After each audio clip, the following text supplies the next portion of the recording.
Whether it be my story or my guest stories, we all share parts of the human experience. In our own ways, we have all faced triumph and challenges, both joy and pain, both gratitude and grief. My life changed forever on October 11, 2019, the day I had a stroke.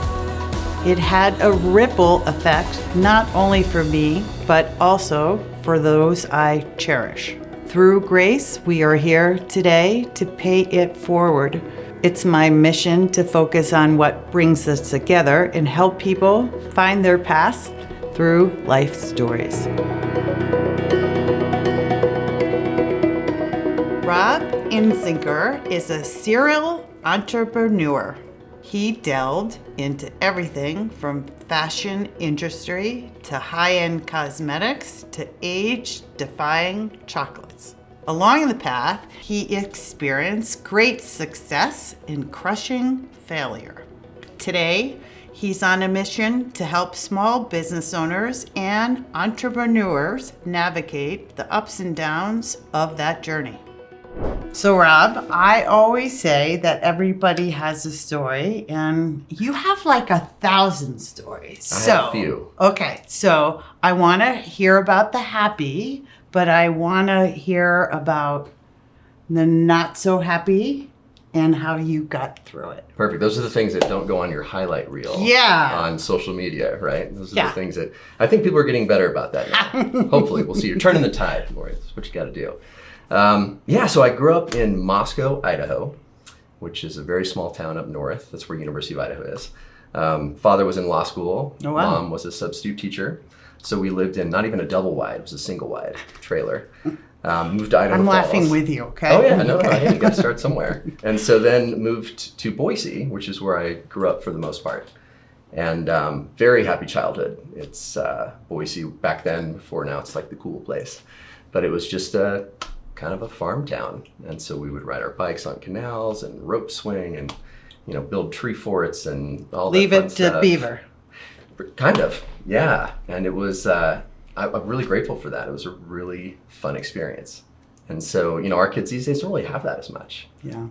Social media is just bizarre to me. I'm the total dad now. I have dad jokes. It's like, about the cool guy. It's like, wow, that's kind of odd. My son's like, yeah, that's a dad joke. It's like, okay, right, Dad. I'll It's own okay. That. I'll own that. That's cool. And then, so elementary school was amazing. It was really fun. Then I went to junior high. I was just telling a story about my first car, which was a 1951 Dodge with 3 on the wheel. I was going to say that part. But in Idaho, you could drive at age 14. And I was a late bloomer, so I was kind of this... Is that a law? I don't think it is anymore, but it was because think of farmers, right? Yeah. You had your kids work for you to an extent. And so I grew up also on a ranch my grandparents owned. And so we had a 1945 Willys Jeep. Wow. That was a stick shift. And so my grandpa was like, get in the Jeep, come with me, we're gonna go move the river. And he'd get in his tractor and this, that, and the other. So I got to drive at a very early age. An only child? No, I have a sister who's spectacular. She actually lives here. Yeah, so she... Okay, so fast forward, Yes. You leave Idaho. I did. To the big city? To the Big Apple. Whoa. Yes. I was working in a wine bar in Idaho. This was one of my early 20s. And someone came in and started chatting with her. And she said, I'm a model with the Ford agency in New York. Can I send some Polaroids of you to New York? And I was like, yeah, what the heck, why not? Right. So went into a little hair salon, took some Polaroids and sent it off. I was like, all right, no big deal. And they called and said, hey, do you want to move to New York? I was like, absolutely. So I moved from Boise, Idaho to New York City. With your eyes wide open, it was amazing. What's that? Yeah, you just get a whole new dose of like, wow, this is some serious energy. And it's funny, they always joke, they're like, leave Los Angeles before you kind of get too jaded. It's like leave New York before you're in an elevator, which was my story, and someone's walking and you're like hitting the door close button, like, yeah, I don't have time to wait for this person to come into the elevator. So you got to leave there before you get too hard. But, so how long did you model for? About 5 years. Wow. However, the reason they kept me around is they called me the dad. So yeah, not cool necessarily. However, they would send these young kids into the big city from Oklahoma and Utah, and they'd be 15-year-olds. You know, the girls are a lot younger. The guys are generally older, which you can imagine in that industry causes some problems. Your dad at what age? No, they joked. I was the dad. Yeah. So I was probably 25. Oh. And they were like, Rob, we can't wait till you're 40. You'll be doing catalogs. I'm like, yeah, I'm not going to be doing this when I'm 40. But so jokingly, only about 10% of models, even in that big realm, make a living.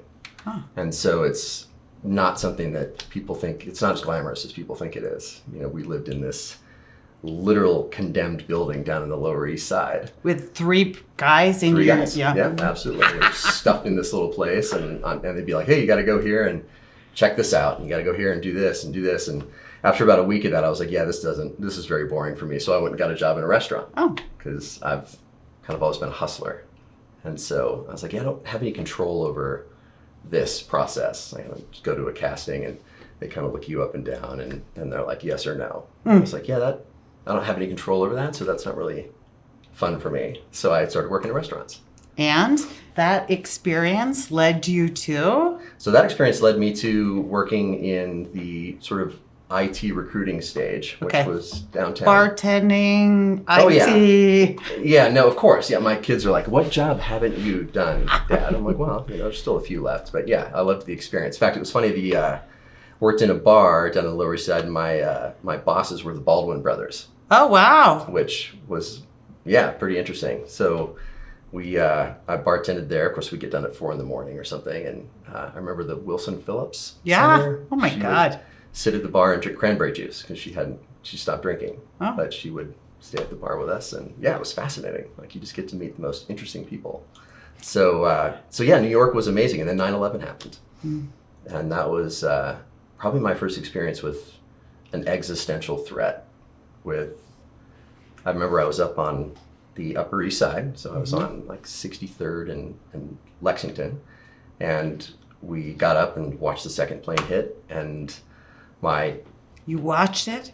Well, on TV. So a lot of people, I think they kind of think, I watched it live on TV. It was like, that happened at like 7 a.m. New York time. Yeah. So it was crazy because we're sitting there and all of a sudden you see this thing come, and I remember just my whole heart kind of dropped, and I was like, this could be it. And so I sprinted downstairs because my wife at the time, starter marriage, was downtown. So I was sprinting through Central Park, and a fighter jet flew over, and everyone just hit the deck. It was just surreal because you just... Okay, so... Yeah, it was crazy. Where did you find your wife?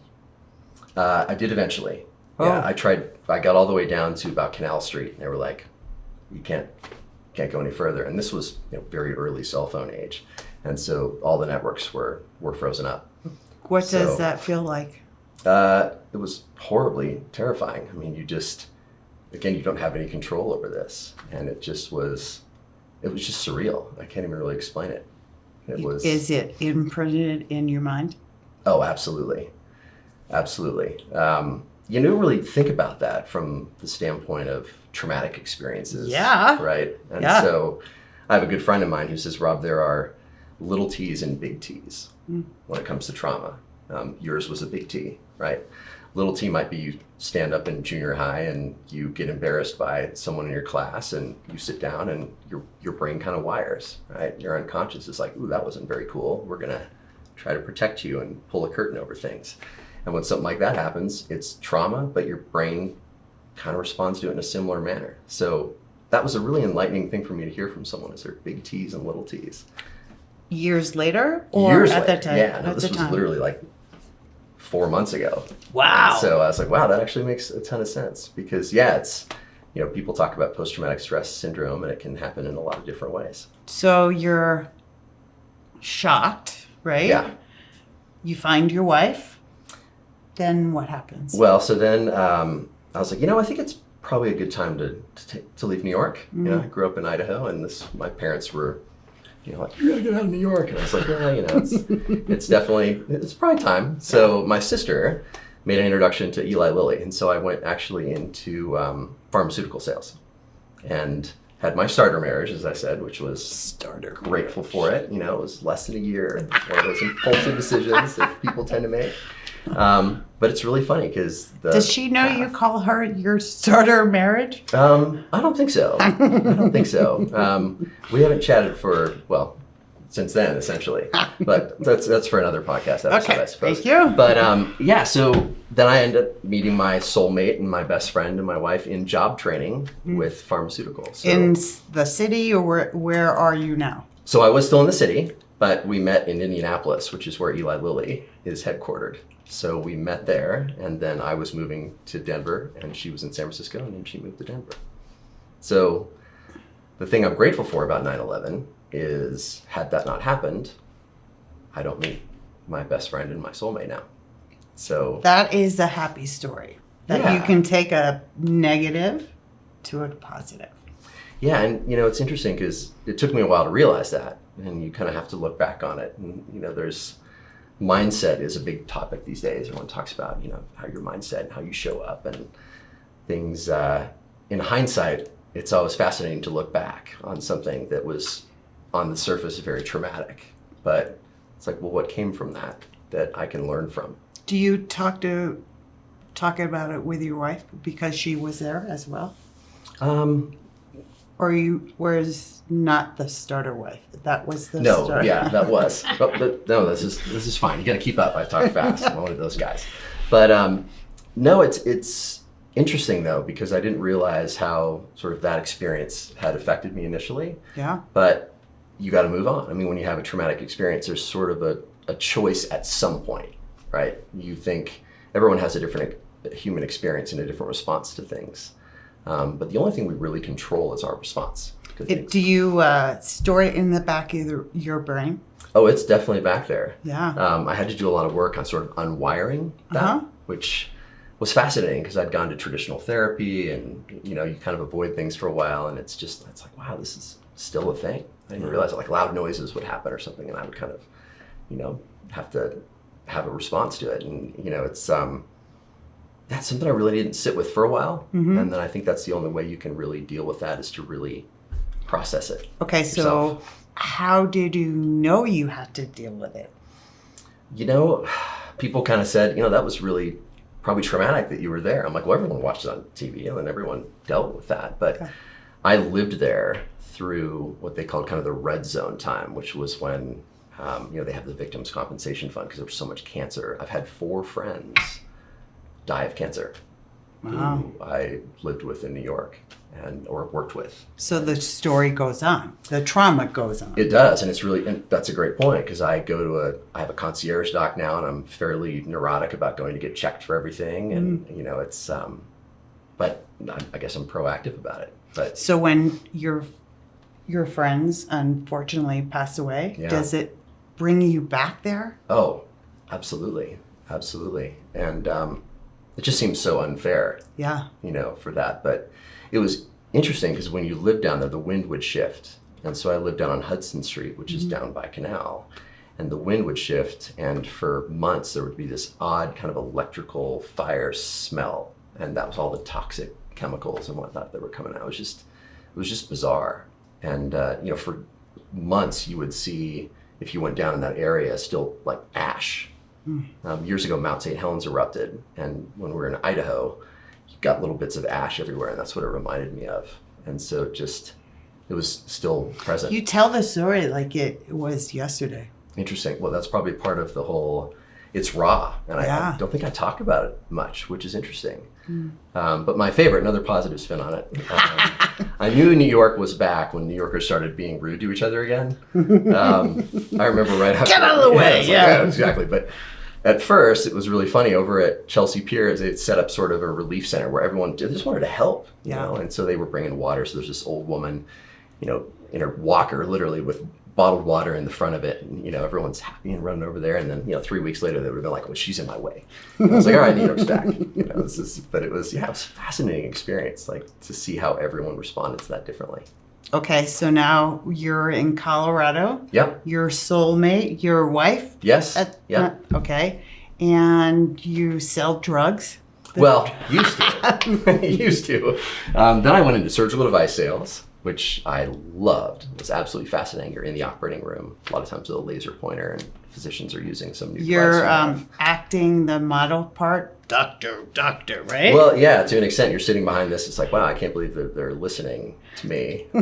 Just a kid from Idaho who learned about some device that you get to utilize. Yeah, I got to work with the transplant team at CU, which was fascinating because you would have, they were doing cutting edge work on kidney transplants and things of that nature. And so, yeah, we'd have to do cadaver labs. If you ever want a strange story, try ordering a cadaver from a company that actually sells those to do like a lab to learn how to do medical devices. They're not going to test these on living people out of the gates. So, and then got to kind of a certain point with that, and then met someone who had a cosmetic company and bought into half of that with him, and did that for about 8 years. And so I had a company, we imported cosmetics from overseas and then brought them in through the FDA and the USDA and the Department of Fish and Wildlife, which I had a license for, which is really funny. What? Yeah, they found a goat hair in one of my makeup brushes that I brought over from sea. So I got a call from someone like, yeah, we found a goat. I'm like, well, that's not supposed to happen, but Good luck. It's good luck, right? It was very interesting. So you learn something new every day. That was not. I had that license up on my wall. I'm like, that's an interesting one. So, but I became sort of a reluctant specialist in the cosmetic supplement industry of bringing things in through the FDA, the USDA, and things of that nature. And when say that again, a reluctant specialist. And I say that because as we get older, you can almost get caught up in achievement, right? So achievement, when you have little wins, so to speak, you get this little dopamine hit. And it's like, wow, that's great. I had this thing and I became very good at this. But then when I sort of slowed down, I realized I didn't enjoy it. I wasn't really passionate about that. And so people would call and they'd be like, hey, Rob, we need someone to come in and consult with us on getting this skincare line or cosmetic line into the US. Okay, so when you went for help, Yeah. okay, first of all, you don't seem like a guy that people tell you what to do. Yes. So the infamous, they said. Yeah, it's, I've been a hustler my whole life when it comes to sort of business and things of that nature. And I remember I watched the episode you had with Justin Klomp, who's one of my favorite people. Don't spend enough time with him. Yeah, it's one of those individuals who walks in a room and just lights it up. Yeah. Right. And so I've always been sort of a hustler with that kind of stuff. And you realize as you get older that you don't control everything. And You have said that a couple times. Yeah. So something happened that the light bulb went off. Yes. And interestingly, when you just said, hey, you talk about these things, it's as though it happened yesterday. Yeah, right? yeah. So in 2011, with my cosmetic distribution company, we partnered with a company from a gentleman who had been with Aveda for years and was good friends with the founder and had, Kevin Murphy is a hair care line now that you see. He helped formulate that. And so this was going to be sort of the next big thing. And so we partnered with him, had a global launch strategy, threw a huge party down here in Denver on Santa Fe in the Art District. Fun. And we're ready to launch with 22 people on our team.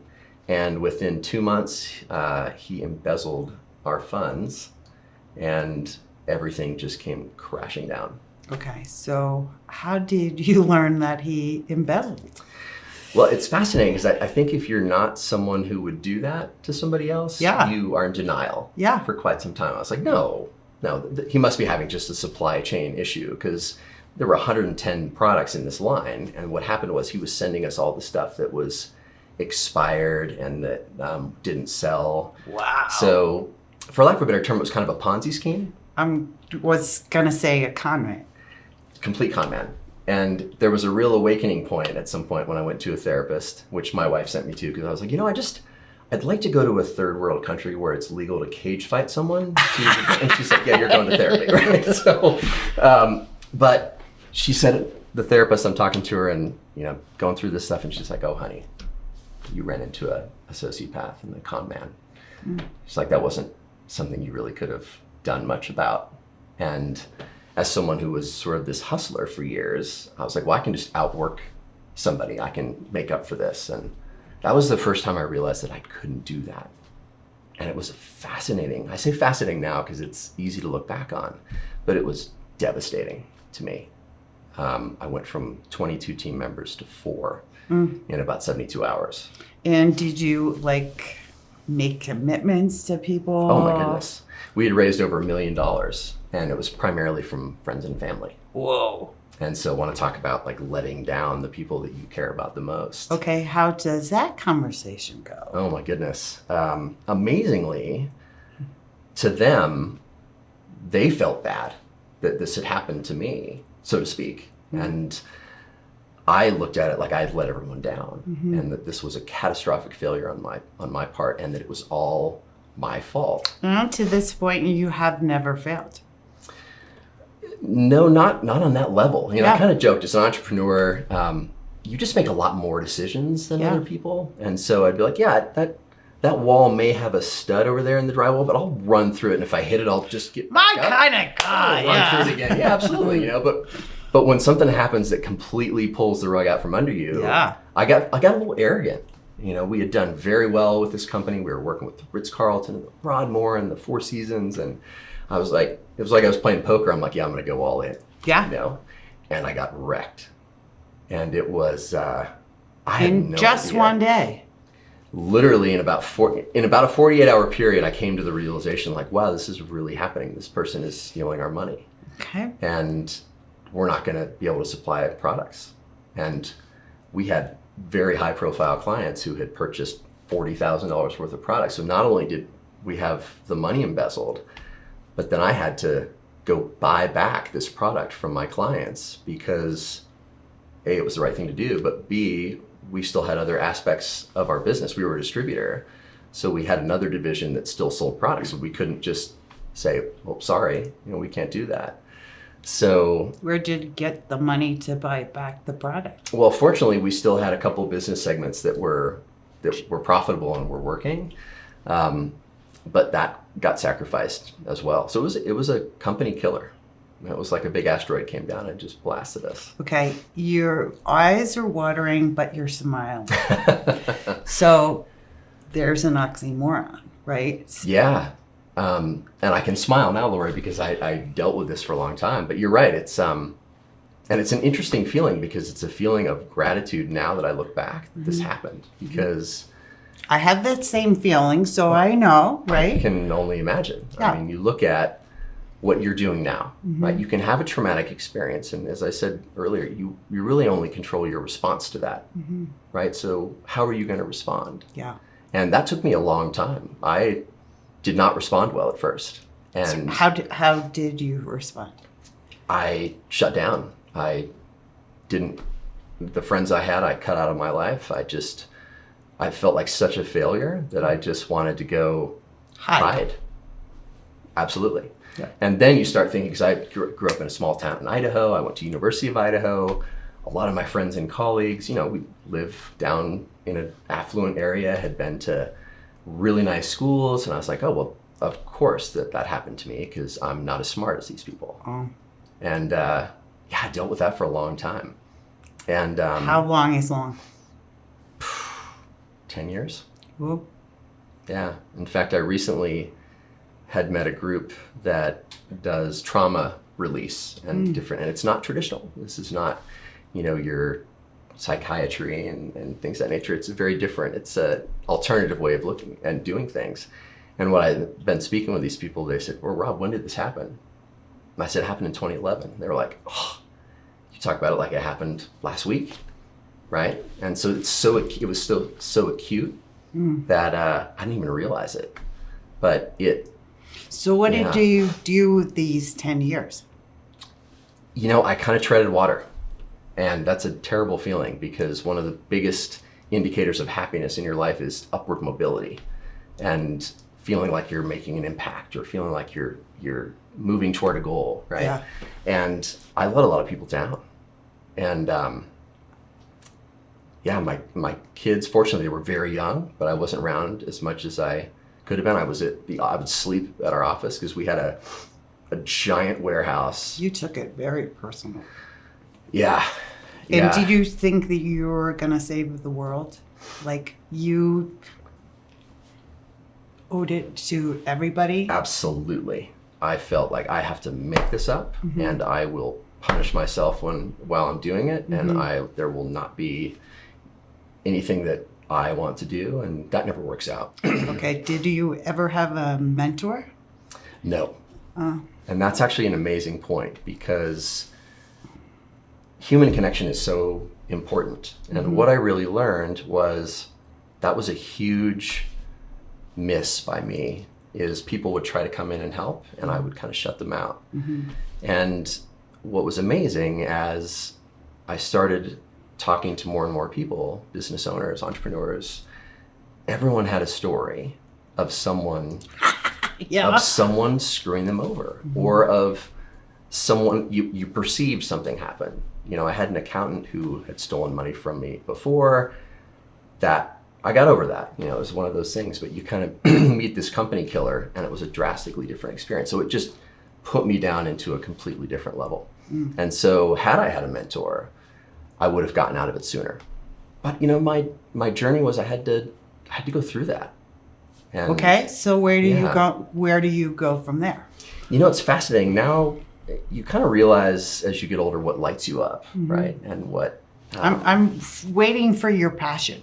Yeah, well, so it's this, to be honest with you now. I can come out, I can share my story, and I can let people know that, like, you're not alone when these things happen to you. If you talked to 10 people, probably all 10 of them would have had traumatic experiences in the past. They don't talk about it. We don't post that on social media. It's like, oh, I'm at the beach. This is amazing. I'm doing all these different things. People, it's fascinating to see how you don't want to talk about that because it makes you feel less than, right? And it makes you feel worthless. But when you do, when you make a connection with somebody, I mean, look at what you went through. What's the choice there? Look what you've built. What's the choice there? Yeah. It is. How fast do you get up, right? You got up fast. Well, so my experience when I couldn't speak and I bumbled in front of people, my big word, vulnerability, was exposed. And I had never had that happen to me. You didn't let your guard down. Right. Yeah. But the outpouring of like, oh my God, this happened to me. I'm like, you're sitting there like your whole life smiling, but... Yeah, it's interesting because as humans, we always make assumptions about other people. Yeah.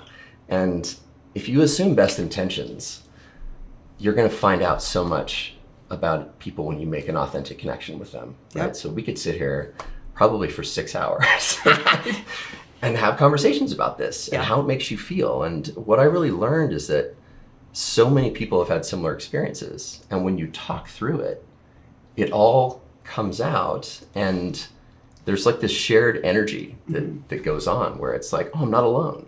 So I find it takes courage to say you screwed up, right? Oh, absolutely. We're all human. We have blood running through our veins. But how do you get the guy, girl, people to share? Like in what setting? Great question. And I think people have to be ready. You kind of have to meet people where they are. And so sometimes people are ready for that and sometimes they're not. If someone would have came to me 5 years ago and offered a hand and said these things, I probably wouldn't have taken it. And so I don't know everyone's path. And I think you just don't know until you ask. And, the smile on the face. Hey, how are you? Absolutely. Everything's good. Yeah, you got your highlight reel on Instagram, right? And on Facebook. It's like, oh, everything's wonderful. Yeah. Sit down with that person when they're not in a spot that they feel great about, right? And that wall comes down and you can have a conversation. And people say, Rob, what was it like? Like, what do you picture when you were in this space? I said, it was like I was sitting down and there were walls around me and I could just see out enough to know that the regular life was there, but I would go back in.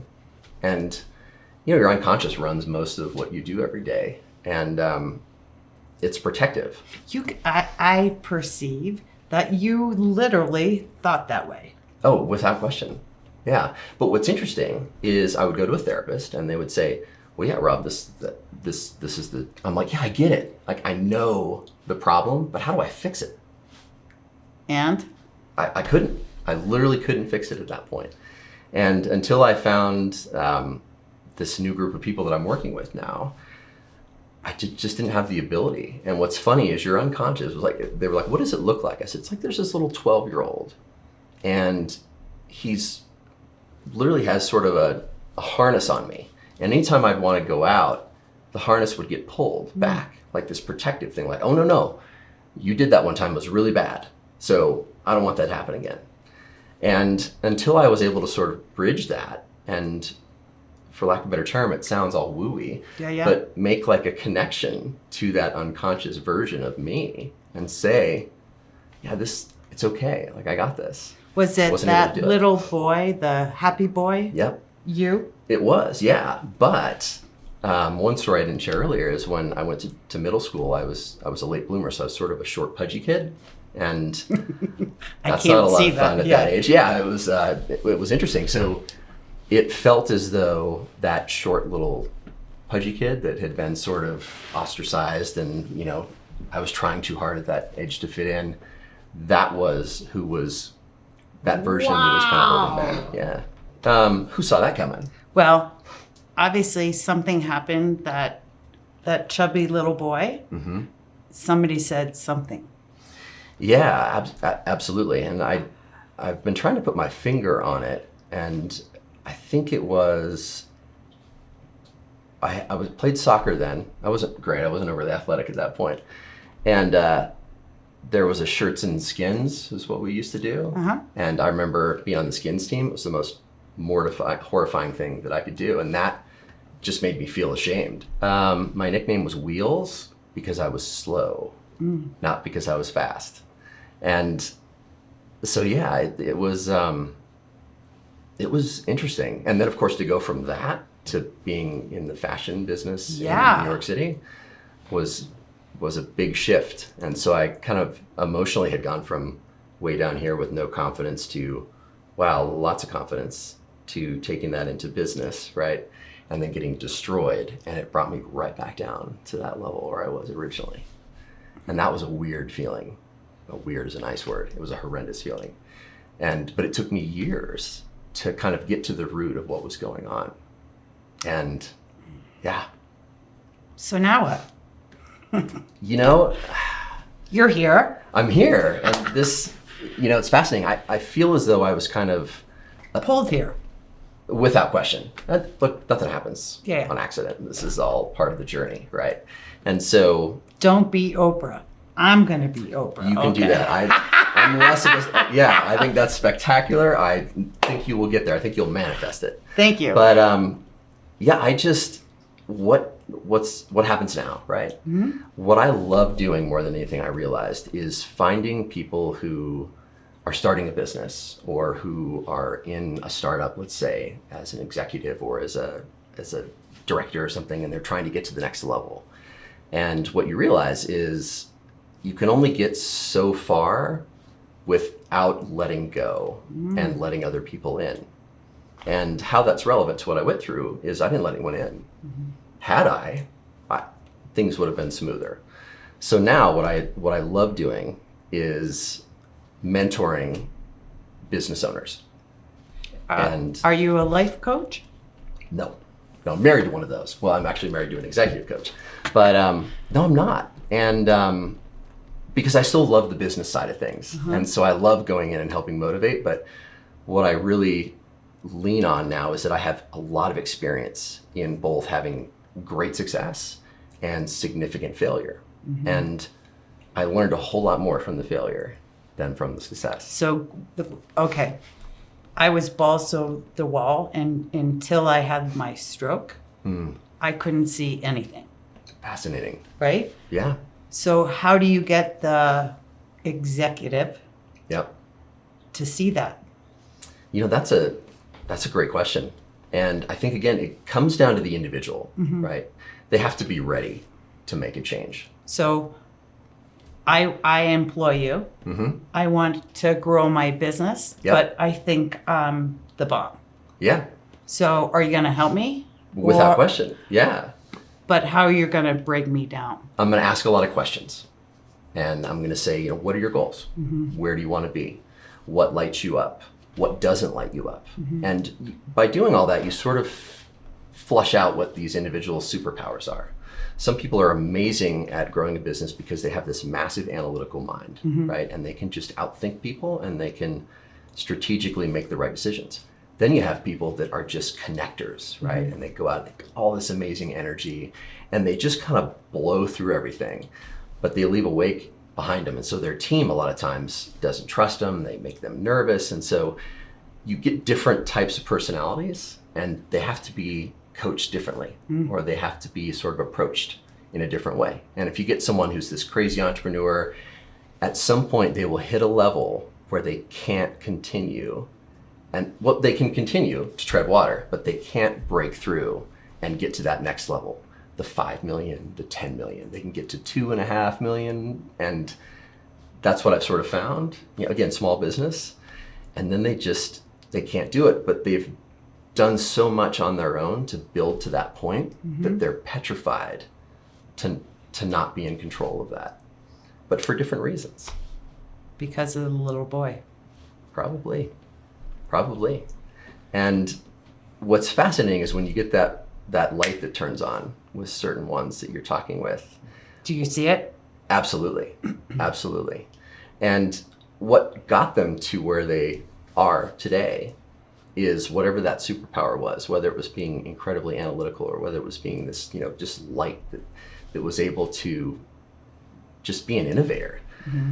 But there's something that they got to a point and they didn't do correctly and they weren't willing to. And so I use my past experience and I say, look, I get it. Like, you're very good at this, but you have to let your guard down a little bit and you have to let people in, and you can't keep everything up here, because what happens if you decide to do something different, or if you get hit by a bus? That's my saying. Right? What happens if you get hit by a bus? What happens to your team? Yeah. Everything's here. Yeah. It's like the guy a while ago that died with all the Bitcoin codes in his head, supposedly. Wow. They're not sure if he might be on the lam, but that's gone.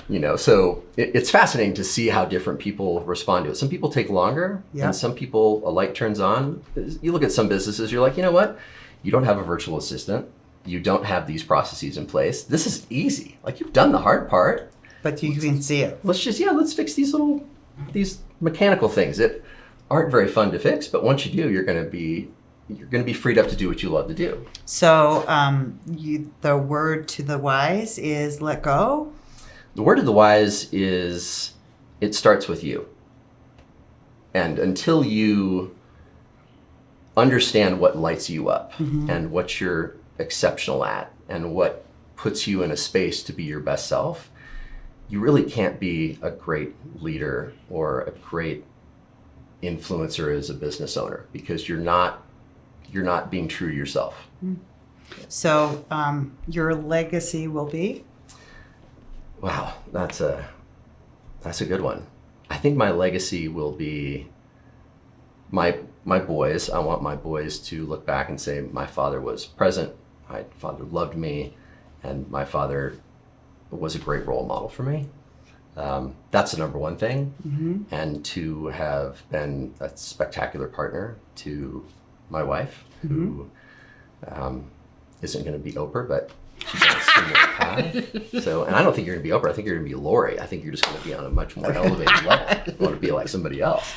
My mentor, right? Yeah, absolutely.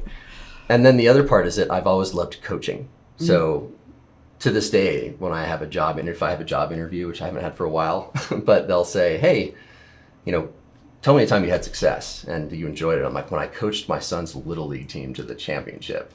Like, how absurd does that sound? When there's so many other things. But literally, I remember when they won that, we ran out and it was like the greatest thing in the world. And they were these huge underdogs.